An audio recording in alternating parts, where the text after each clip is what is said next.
Folks, I'm a numbers guy. Anybody who's watched this channel knows that I'm a numbers guy. Somebody recommends to me a game, I say, okay, how many Excel spreadsheets do I need to play it? If they say less than 6, no thanks. I don't play kids games, you know?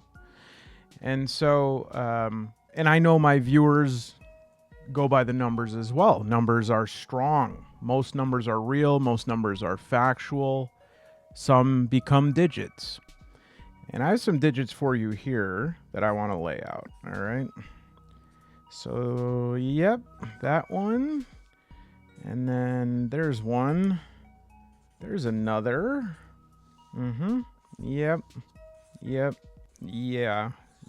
All right. So,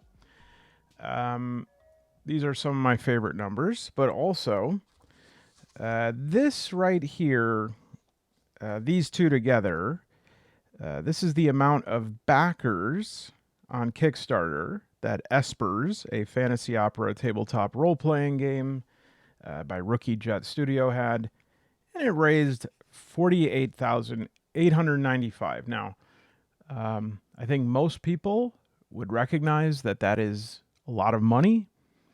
The only people who might say that's not that much money is probably a company on using Kickstarter who shouldn't be. All right, so to most normal humans, this is a lot of money to raise. Rookie Jet looks like a new studio, a young studio, not fully certain, but they have about 4 or 5 games under their belt. And I never heard of them until I was just kind of plumbing the depths of Drive-Thru RPG. And in August, they had a print-on-demand hardcover version of their book, 109 or so pages. And I've read through it. It's not a solo game, but I think it has some promise in certain areas. It certainly has some interesting mechanics that are worth sharing. But let's go on. 379. This is the number of followers that they have on YouTube. Oh, here, this one is actually 20. That's how much a softcover version of the book is. Now, I think you got to get it printed, so it's probably 20 plus 18 plus shipping. But compared, right, to I don't know what's probably some game this week called My Uncle Won't Take a Bath, and it's 6 pages. Each page has one word, and it's $53. 0. This is the amount of playthrough videos that at least I can find on YouTube. 3 is the amount of total videos, and they're all by Rookie Jet Studio. And 0 is the amount of times I've worked out this year. So how? That's really what I want to know. How does this happen? How could this happen? Why? I mean, have you seen some of the games out there? I mean, seriously, like, how can this happen? It can happen. I saw it happening. I said, I've got to make a video. You have here a game that is, like it says, a fantasy opera. It is pretty much somewhere between, like, Final Fantasy and Nausicaa type Studio Ghibli. You got like a world where magic and nature are intertwined. There's like ruins of ancient technology. There's an empire. I think it's called the Empire, right? And they're use propaganda, mass fear. They ostracize the Espers. They used to be harmonious with nature. They used to be people's heroes, but now they're hunted down by the Empire. all of this is great. We eat this up. We eat it for breakfast, lunch, and dinner, right? I mean, that's every Square Enix game. And for the most part, well, I'll table that evaluation. But Final Fantasy VII, Final Fantasy 3/5, Chrono Trigger, Xenogears. These are much beloved games that basically have the same thing. Floating cities, sky travel, technology as spectacle, magic as a humanized discipline tied to personal growth, different archetypes that could be compared to like the job system. But also, you have like hybrid magic, right? Like Final Fantasy has Magitech. This has wonder. It's harnessing of the nature's natural magic to infuse into machines. And to me, the most like exciting part of it, first of all, the art, incredible. They have a team of artists who absolutely have whatever this type of art is. It's beautiful. I mean, every single picture, just these off pictures, you have these little sketches right here. They sort of alternate between these sort of line drawings, concept drawings, and then even if, even if this kind of thing is not your cup of tea, it's tea. That's good tea. Like maybe you don't like that kind, but that's very good. That's very skillful. It's very beautiful. There is much intricacy here. There is a definitive concept. There is care for what is happening in this picture. And compare that to my uncle took a bath, but now he won't take a shower. The sequel. Now all the fun of the first one, but now in 4 pages, $65. But that's not the most exciting thing. The most exciting thing is that the combat system involves like creating a deck. And this is the deck that you can get with it. From a solo perspective, I sniff around this game often. I haven't played it. I've read it a lot, but I sniff around it because of this. The fact that you're compiling this like deck, and the whole thing is that you are like the more of whatever you're trying to do that you have in the deck, the more likely it's going to happen. But like adding lots of cards decreases the incidence of it, sort of Slay the Spire, Balatro type thing going on. But that's very interesting. That's a very interesting concept. So why isn't anyone playing it? Like, there's not even a review. There's not a single review of it on DriveThruRPG. How? I don't get it. And you know what? This is not the only game like this. I find games like this all the time. And it just shows the sort of like wave, like a baseball game, the wave.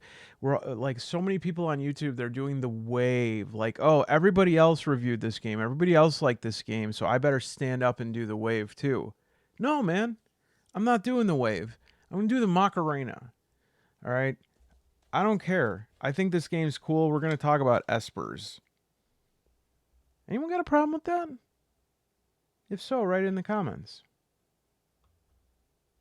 All right, so basically, if you've played a Final Fantasy game or any Square Enix game, you know that there's the moment in which you just let go, right? You're like, okay, you're hanging on for the first 10 hours of play. You're like, all right, there's the Shinra Corporation. We got to take Midgar Expressway. I've always wanted to be in Soldier. Tifa. There was a flashback. Aerith, she said, we're fighting Avalanche, and there's a group called the Turks, and they're not. And then you just go, you know what? It's okay. Those swords are cool.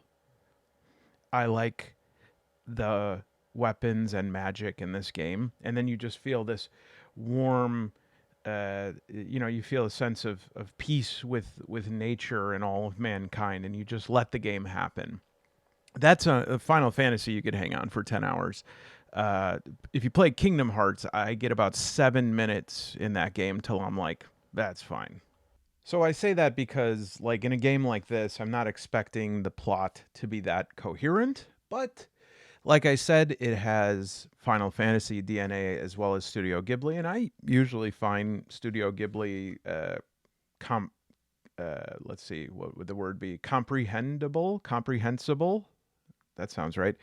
Except for the latest movie, that was a bit of an indulgence. But like, who are the bird people? You know, I don't know. Anyways, so in this game, you have the Kingdom of Myril, Myrill. And in this kingdom, it's a place where magic flows freely from nature. There's many wondrous things that can be done with this. There's floating continents. There is, little glowing sprites flowing everywhere. Everyone is at peace.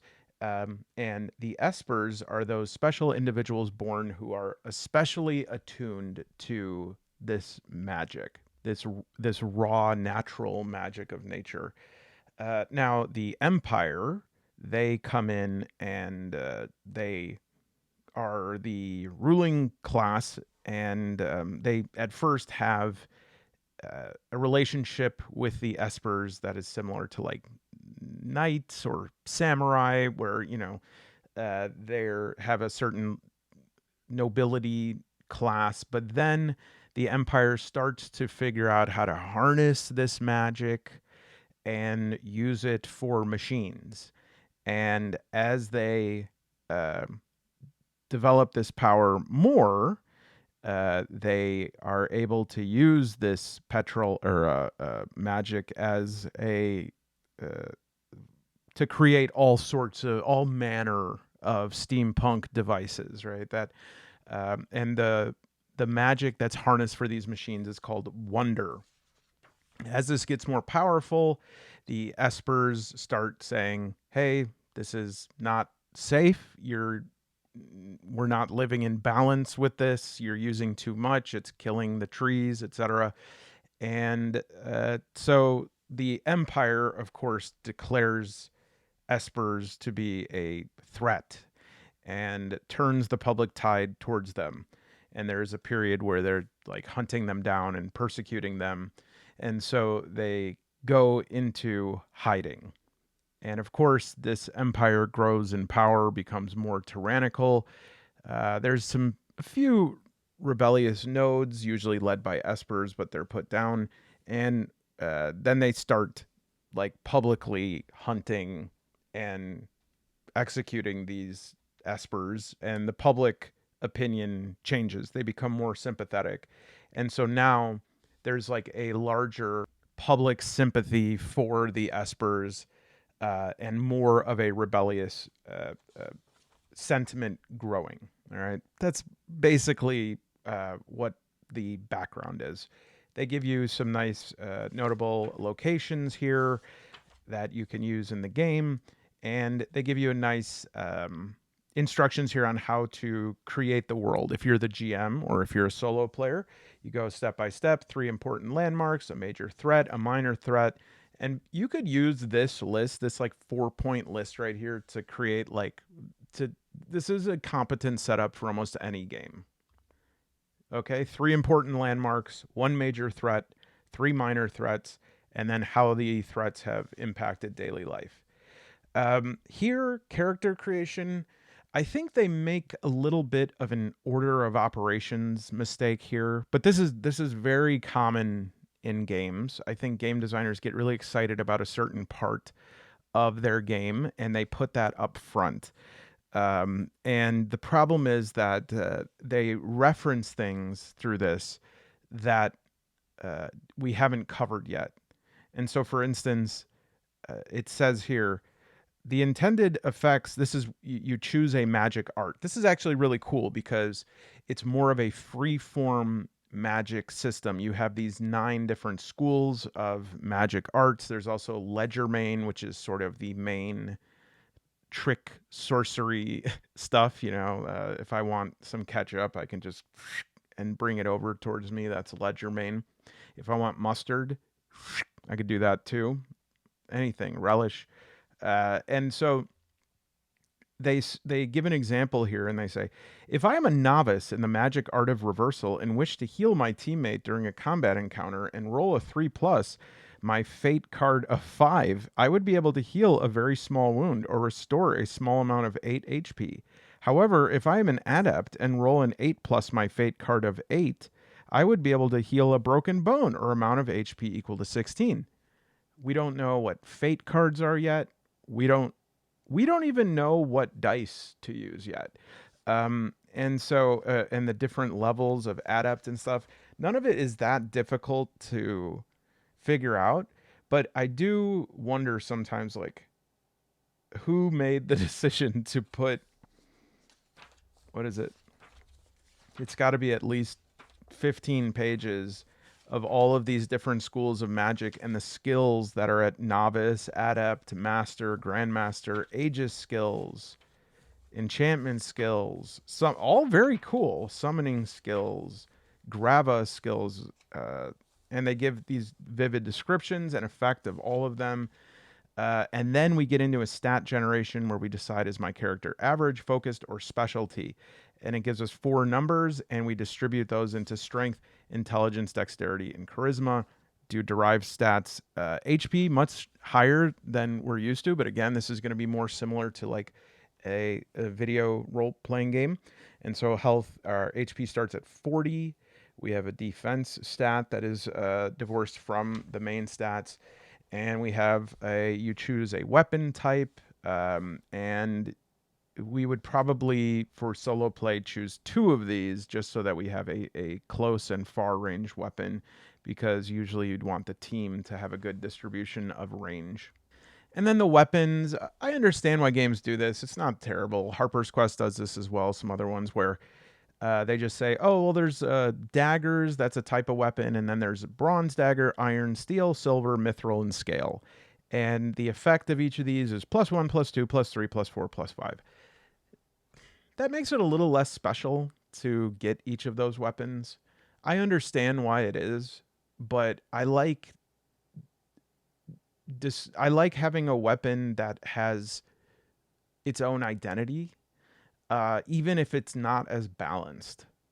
Because then also different weapons can have different effects. Different weapons can have, sometimes you have to sacrifice something. Maybe it's a little heavier. Maybe it's two-handed. Maybe it's cursed or something. But that's fine. And then it has you focus on your background, personality, appearance, and generation of fate, which is the strongest choice in this game. This is like one of the weirder things where I can't figure out if this is a cool mechanic or if it's just naming something that always happens. Like, generating fate involves dealing out at the beginning of the game. Everybody gets 20 cards from this deck, or really any deck. I mean, they just have like designs on them, but and they tell you what they represent. But it's easily note cardable. But you deal out these 20 cards, and then that's your fate deck. I will say one thing that I don't know if it's addressed in the book anywhere is like your fate deck has 20 cards. And so if more than 2 people are playing, you need like another deck. And really, one of the things in the game is like going to a fate shop and getting or exchanging cards. So I don't know, maybe everybody at the table needs their own Espers deck. But what you do with this fate deck is you can look through it and then shuffle it. And you can see there's magic, skill, dodge, skill, attack, skill. And this is just your starting fate. And it says, if you get not that great of a draw here, that's okay. It's just your first fate deck, and you can exchange things throughout the game. But really, I do think there are potentially fate decks you can get that are really bad. And maybe I'm just thinking of that as a solo player, whereas if I was in a group, I would be able to compensate for things. But I wanted to explain how this worked because rules as written, it's a little bit confusing, and I was confused on a part of it for a while as well. But using advanced thinking strategies, known only to the highest level of Mensa, I have deduced what I think they are suggesting. So, remember during character creation, we're choosing like a school of magic. Each of them has novice skills, adept level, master level, grandmaster level. I think, yeah, I think that's. Is there a fifth one? It's about. Yeah. And each of them has like a different flavor. Aegis is like shield, um, enchantments, reversal magic, summoning, gravity magic. And under each of the levels, like this is novice summoning, and so you could summon an imp or a sprite or a cat, and then a dragon, Leviathan. God, geez, dragon is adept. What's the oh? You could summon Hermes Trismegistus or Baal. Lord, well, you could summon God. So yeah, I guess that is bigger than a dragon. Gravity skills, etc. So then when you have your Fate deck, this is a deck that you are going to use in combat.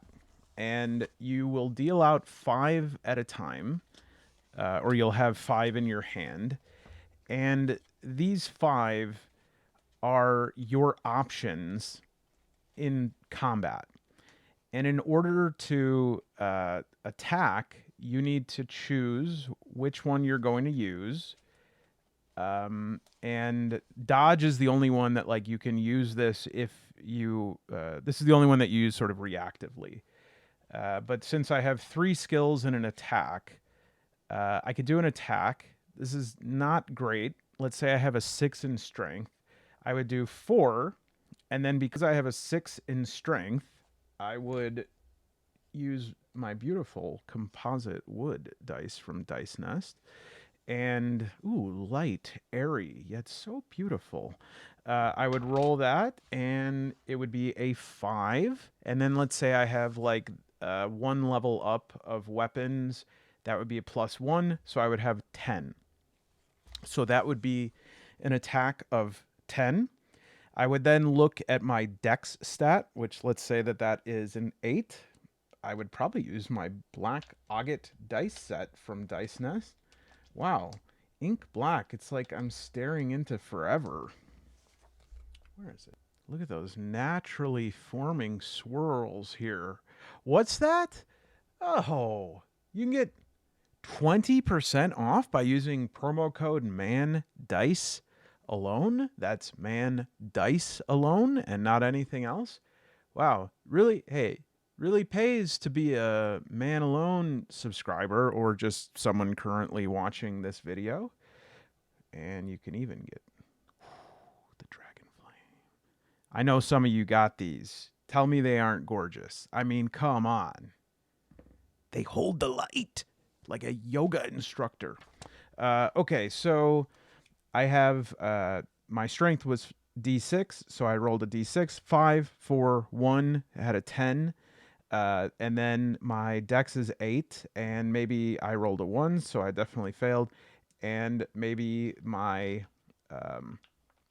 opponent, their dex is 4, so I missed. But let's just say that that was reversed. I hit, and so it's a hit of 10, and whatever their armor is, say they have an armor of 2, I took off 8 HP.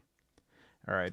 That's the basic mechanic for attack. Now, I don't think I got, so I need to just pull here. Magic. All right. So now,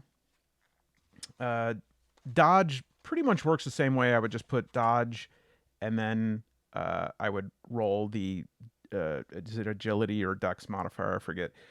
And I would figure out like how much of the attack I dodged. But magic and skill are a bit confusing, and it took me a little while. And I could tell that this was something that had definitive meaning for the authors. But it was one of those things, and I know what this is like, where something is very clear, and you write it very clearly in your own head. but it just doesn't like translate through to the reader. But it wasn't for like they weren't being unclear. It's just it was missing some of the scaffolding that goes into it. So I think this is how this goes. All right. So say we have these different novice, whatever, transmutation. I'm at novice level and I want to use one of my novice skills. I can use, actually, we'll say I'm at adept, so that I want to use Eternal Sandstorm. During this combat, I can use my skill card and I can hit for Eternal Sandstorm, which is +2 damage to the total. So this one is skill is plus charisma. So say my charisma is D8 and I do a 3, so 3 plus 4, 7. And then it says Eternal Sandstorm. Summoning the fury of desert winds, the Esper transmutes the very ground into swirling sands. The sandstorm envelops enemies, slicing their bodies with razor-sharp grains that cut and wear away at their defenses. All of these have amazing flavor text like that. And so damage +2 to total. So that would bring me to 9. And then effect causes moderate damage to all enemies and inflicts 1 point of continuous damage over 5 turns. Okay, so I hit for 3 plus 4 plus 2 is 9. And then +1 for continuous damage, which also hits the next 4 turns. All right. And now that's done. That's Eternal Sandstorm is done. So I have to really choose which of my, and these are pretty bad draw here, but I would probably want to use 5 because that's going to hit all the enemies. So I want the max effect of it, right? Or I can wait until I get new cards and I can draw up again so that I have 5. But again, if I'm at adept level, I have 1 instance of each of these skills. That's what I believe it means because it says that each skill can be used once per combat. I would definitely modify this in solo play. I would make it so that I can use skills for as many skill cards that I have, but for when I get a skill card, I burn it during that combat. So I can keep using the same attack, but I just can't use that skill card again because some of these skills are not combat skills. And so if I would probably also assign myself like 2 schools of magic from the start. Now, here's where the problem is.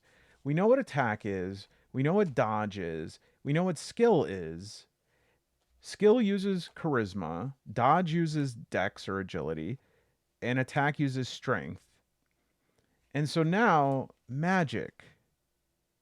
That's going to use intelligence. But, and maybe you're already there, but like, my skills are not acrobatic skills, they are transmutation skills. They were magic skills. And so on the Kickstarter, somebody was like, hey, the game looks great. I really don't get like magic versus skill or magic versus skills because it seems to me that the skills are listed under magic. And they said, no, magic is a general attack in that school of magic. And skills are these powerful attacks that you can unleash once per combat. So a couple of issues with this. Well, let me just say what magic is first, just to dispel it. Magic is an unaugmented attack roll. That's it. As far as I can tell, 10 plus your intelligence, let's say it's a D6, 12, and then I rolled dex. Now, it's possible, I think, that magic attacks, I don't have to test agility. That might be the advantage of them. That could be. Let's check that. Because if that's true, that's actually pretty good. No, there's still a dex check. I could say maybe there's no range for magic. So maybe if you only have a melee weapon, magic is an it doesn't matter what range you're at. But otherwise, whereas attack is your fate card plus your dice roll of strength plus your weapon, magic is just your magic card plus intelligence. It says use magic to cast a powerful spell. This combat action is tied to the intelligence stat. Magic attacks are usually a simple but creative spell influenced by the chosen magic art. Magic is not limited to any range restrictions while in combat. Then it says for skill. Utilizing a skill to deal skill. Utilizing a skill to deal devastating damage, like skill cards are utilizing a skill. This combat action is tied to the charisma stat. Skill attacks are typically a powerful attack that inflicts one or more effects on enemies, but can also buff or heal party members depending on the magic art. Each skill can only be used once per combat. If the player has exhausted all of their available skills, they can no longer perform skills during combat. Okay. So, like, I think so I think the first thing that confused me, and this is a not a huge problem, but it does sometimes lead to this kind of confusion, is there is an overusage of intensifying language in this. And so intensifying language is like really super ultra mega. And even here, it says skill, utilizing a skill deals devastating damage.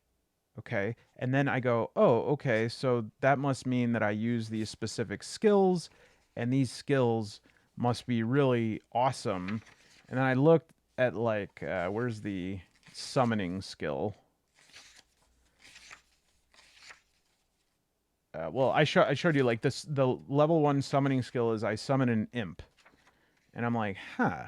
I don't know if I'd call summoning an imp or a cat devastating damage. And I was said, okay, well, maybe that's stronger than magic, but then it says use magic to cast powerful spells. But then also, they're usually a simple spell. And it's like, okay, when I hear the word devastating, I'm thinking of summoning Ifrit. Speaking of Final Fantasy VII, like summoning Ifrit, or what was the most powerful summon? Oh, Knights of the Round, where all the Knights of the Round Table came and hit for 9,999, right? Plus two, not devastating. But what you have to look at, and it's a little bit of a strange way to express it, is after the flavor text, it'll say like chain lightning. That's a master level skill. Plus 4 to damage, and then deals moderate lightning damage to multiple targets and inflicts paralysis. So, really, the skill is going to be a usage of the magic that is definitive and has a either usually an added damage or if it's really good, a multiplier of damage and some sort of rider effect. Usually it does either repetitive hits or it inflicts some sort of condition. All right. That's it. Now that's really good, but at the same time, it's like it. A couple of things. Number one, it's weird. It's weird. Like magic should be the thing that does that, right? That is modified by intelligence. And so you're telling me that my main modifier for magic is intelligence, and I have a choice here. Either I can like ignore intelligence because I go, well, I mean, those attacks suck. I'm just going to ignore it and then try to pare down the number of magic cards I have in my deck. Or I can invest in the advancement of intelligence so that these moves mean something. Or I can say, well, I'm just going to go bonkers on charisma, which doesn't really fit. Like, I don't think of unleashing chain lightning as me being like, how's everyone doing? Everyone having a good time? Hey, Stacy, how are you? Right? It's like, that's not charisma to me. And so I then also have to invest in charisma rather than intelligence, which obviously that is not only like a skill modifier relevant to combat, that's also relevant to my overall build as a character, right? Do I want to be more intelligent, more charismatic, more imposing, whatever? And so uh, I don't know definitively how to fix that, because it's a little bit of a web here. We tug on one area, some other strands come loose, but like I might consider adding the highest level that a person is at. So, for instance, these gravity spells, novice skills unlock at level 1, adept skills unlock at level 3. How about when I hit level 3, I can add +3 to my magic attacks? Or how about you make like armor, and the armor has a rune in it, or like a slot for a rune that can augment my magic attacks. That way I can both invest in like defending myself as well as putting a little salt and pepper onto my magic attacks. But I appreciate the flavor text and everything, but like let's just call it what it is. As it stands, magic is a weaker unaugmented attack, and if I was min-maxing this, I would try to get rid of those. But then we have the problem of skill cards, and this is a big problem, especially early on for solo play, is I can burn my 3 skills, especially if one of them isn't even combat based. And now I've got dodge, attack, and magic. And if I pull a hand of dodge, dodge, dodge, skill, skill, I can't use skill. For solo play, I would maybe come up with some exchange rate to say that like you can turn in 2 dead skill or any skill cards for another draw once or something like that. Because as it stands, if I'm going to have something that's like a depleting resource, I need it to actually be devastating. I can't have it be like +2. And keep in mind, this is a game in which your starting HP is 40. So an attack of 8 for everybody in Merkborg, that's like you're picture me rolling, you know, but it's like in this, I don't know. It's like the equivalent of throwing a can of beans at some guy's head while he's walking down the street. Just like if we sort of keep power levels consistent, me as an Esper, this guy as some operative of the Empire trying to make Wonder Bread, and I take a can of Bush's baked beans and I say, roll that beautiful bean footage. Dink. That's an attack of 8. He's not going to be mortally wounded. He's going to be mad. I better be ready. I better have a dodge. I'll cancel my YouTube account. However, we can definitely see that like the bones of a really interesting combat system are in place. Like again, thank you for coming up with like trying something different. I'm so sick of just every single game. Like there'll just be one game that comes out that people are like, whoa, that's the best one. And then let's just copy that one, right? Blades, Merkborg, right? It's just like, let's just do what's safe. We know that people like that. And then it's like, well, now you're competing with like the only way that you're going to win is if you kind of like have to win around the edges, right? With like art or I don't know, you use the right font. Now, in addition, all right, so let's just look at understanding fate. To better understand fate, let's break down the terms associated. Aether, a standard 52 card poker deck that players will use to draw their fate. So it'll be a player has 52 cards, I guess. Fate is 20 cards drawn at random from the Aether. Place these cards face down next to the Aether. Hand. When entering combat, by default, each player will draw 5 cards from their fate unless otherwise stated. These 5 cards become your hand.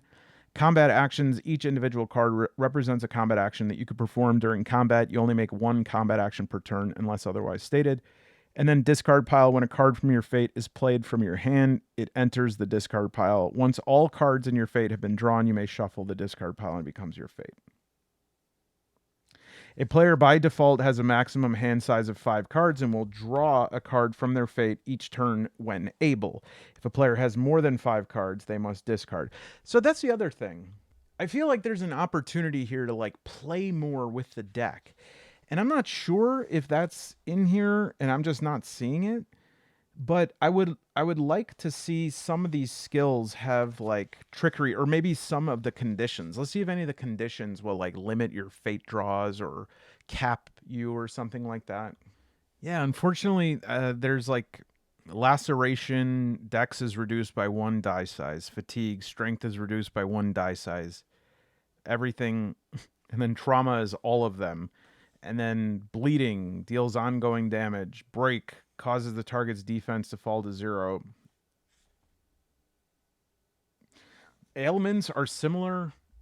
Ailments are similar to conditions but affect your character in other ways, often less severe, that do not alter their stat die. Yeah, this has to get funky with the deck some more. I mean, that's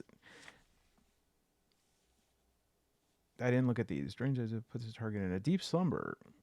Nah. Dang.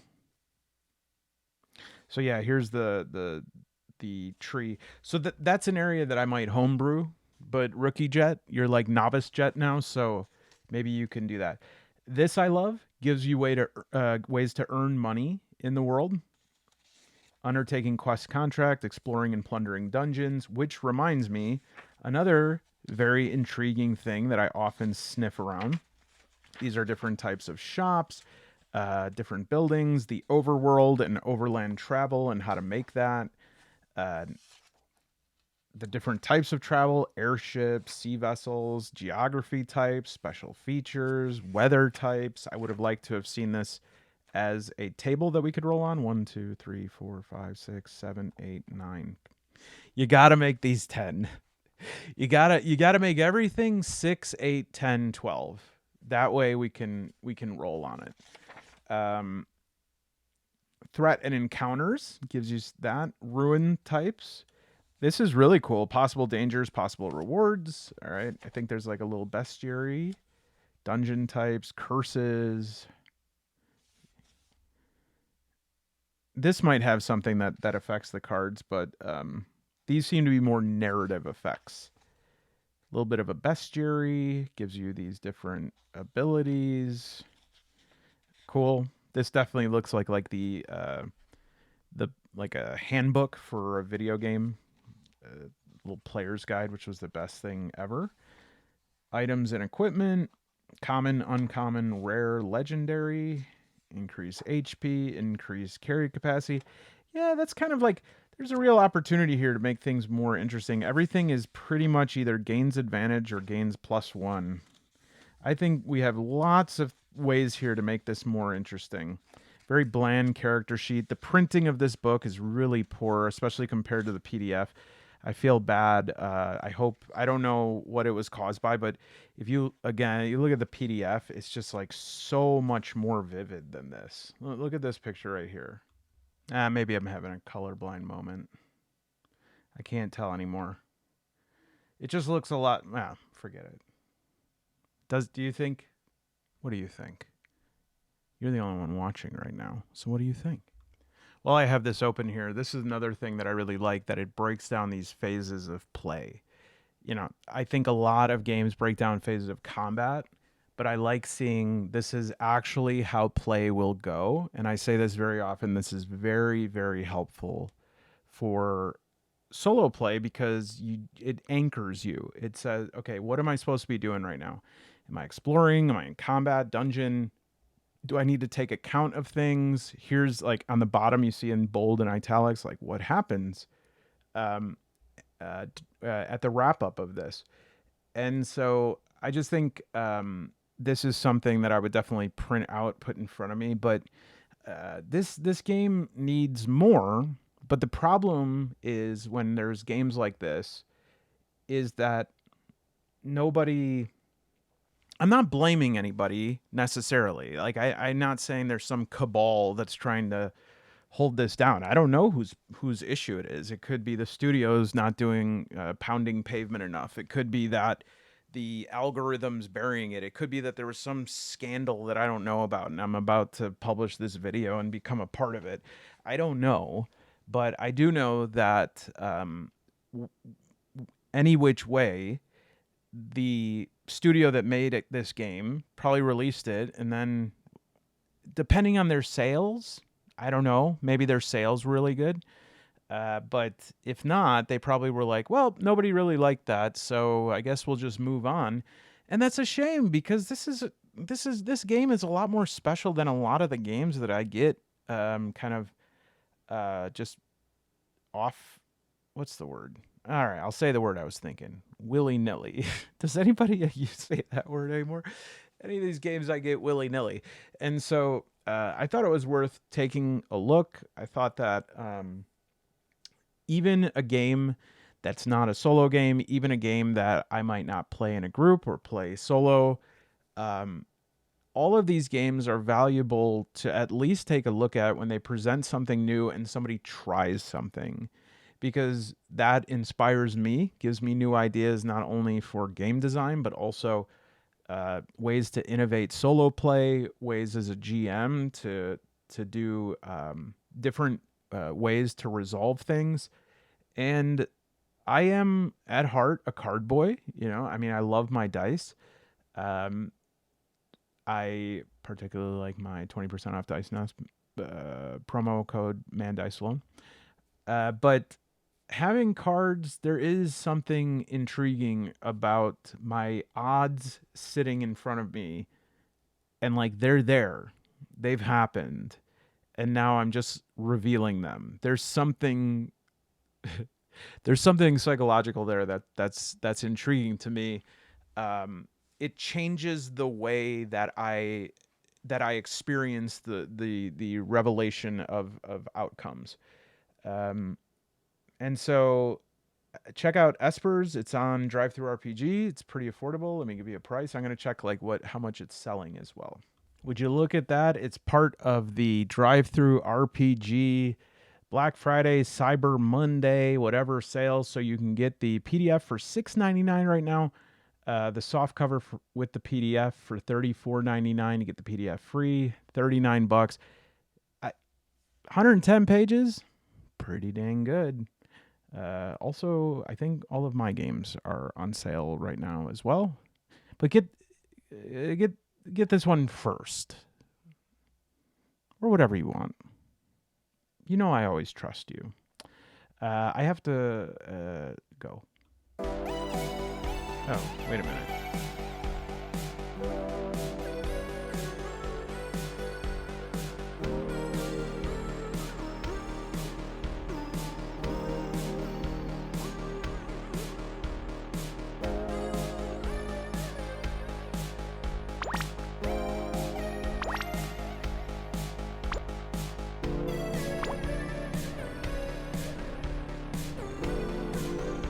Number one. It just says one. How is someone's name one?